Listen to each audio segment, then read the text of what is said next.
एक बहुत ही प्राचीन गांव था जहां लोग पुराने रीति रिवाजों के तहत अपना जीवन व्यतीत करते थे। गांव में किशोर अपने माता पिता और पत्नी के साथ रहता था। किशोर की पत्नी शीतल शहर की पढ़ी लिखी लड़की थी, इसीलिए उसे गांव की रीति रिवाजों में ज़्यादा दिलचस्पी नहीं थी। फिर भी उसे परंपराओं के अनुसार गांव के लोगों के सामने सर ढक कर रहना पड़ता था। कुछ दिनों तक शीतल ने बड़े बुजुर्गों की मर्यादा रखते हुए यह बर्दाश्त किया, लेकिन अब उसे लगातार पर्दे में रहने से घुटन होने लगी तो उसने अपने पति किशोर से शहर जाने की बात कही। किशोर गांव में ही पला बड़ा था, इसीलिए उसे शहर जाने में कोई रुचि नहीं थी। उसने अपनी पत्नी को समझाते हुए कहा, यह हमारा पूरा परिवार है और हम उसे छोड़कर नहीं जा सकते। तुम्हें यहाँ रहने में क्या परेशानी है? शीतल ने किशोर से खुलकर अपने दिल की बात कह दी। बस फिर क्या था, वह अपनी पत्नी से नाराज हो गया और जोर जोर से चिल्लाने लगा।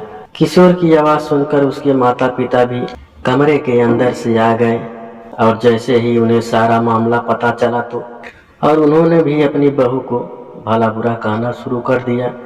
सारे परिवार की बात सुनकर शीतल की आंखों में आंसू आ गए। शीतल को समझ में नहीं आ रहा था कि वह अपने पति को कैसे समझाए। इस घटना के कुछ महीने गुजरने के बाद एक दिन शीतल सुबह होते ही बिना किसी से कुछ कहे घर से निकल जाती है। काफी दूर पैदल चलने से उसे थकान महसूस होने लगती है, इसीलिए वह एक सुनसान जगह पर जाकर बैठ जाती है।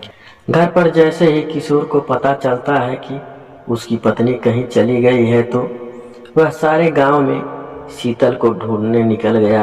किशोर गांव के चारों तरफ जोर जोर से आवाजें लगाते हुए अपनी पत्नी को खोज रहा था। जब वह कहीं दिखाई नहीं दी तो सभी की चिंता बढ़ने लगी।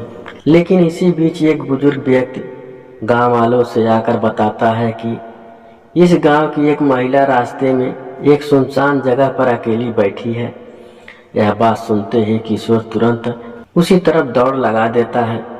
किशोर को भागता देख गांव के लोग भी उसके पीछे पीछे भागने लगते हैं। जैसे ही किशोर शीतल के नजदीक पहुंचा, उसे देखते ही उसके होश उड़ गए, क्योंकि शीतल अपने बिखरे बालों के साथ मिट्टी से खेल रही थी। शीतल को ऐसी स्थिति में देख गांव वालों को लगा जरूर यह कोई भूत बला है जो शीतल के पीछे पड़ गई है। सभी ने शीतल को काबू में करने की बहुत कोशिश की, लेकिन शीतल सभी को धक्का मारते हुए जोर जोर से रोने लगी। उसके रोने की आवाज किसी पुरुष की तरह लग रही थी। जैसे तैसे करके शीतल को घर लाया गया। गांव के सभी लोगों को शीतल की हरकतें भूतिया गतिविधि की ओर इशारा कर रही थी। सभी ने तांत्रिक को बुलाने को कहा।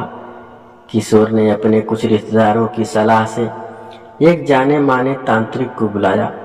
तांत्रिक ने आते ही चारों तरफ एक घेरा बनाया और खतरे से बचने के लिए सभी को उस घर के अंदर रहने को कहा और शीतल के कमरे में अकेले ही चला गया। अंदर पहुंचते ही उसने शीतल को चेतावनी देते हुए कहा, साफ साफ बता दो यह नाटक क्यों कर रही हो, नहीं तो तुम्हें बहुत तकलीफ होगी। शीतल तांत्रिक को देखते ही आक्रामक होने लगी। तभी तांत्रिक ने शीतल के बाल पकड़कर दोबारा कहा, मैं अच्छी तरह से जानता हूँ भूत प्रेत नाम की कोई चीज नहीं होती। मैं कई वर्षों से इसी तरह लोगों के भ्रम दूर करता आया हूँ। तुम्हारे घर वालों को समझाना मुश्किल है, लेकिन तुम अच्छी तरह से जानती हो कि तुम यह नाटक कर रही हो।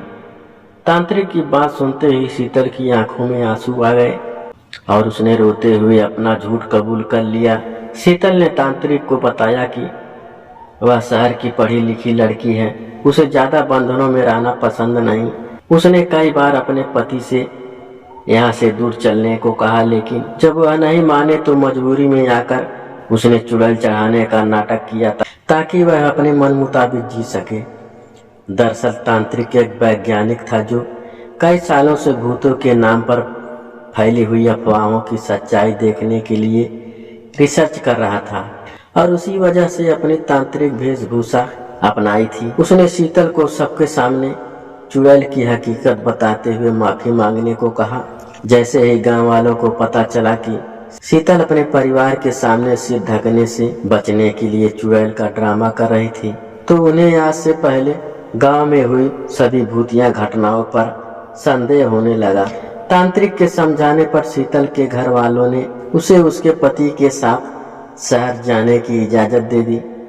तांत्रिक की वैज्ञानिक सोच ने लोगों में भूतों के प्रति फैले अंधविश्वास को गहरी चोट दी थी, लेकिन यह तो सिर्फ एक शुरुआत थी और इसी के साथ यह कहानी खत्म हो जाती है।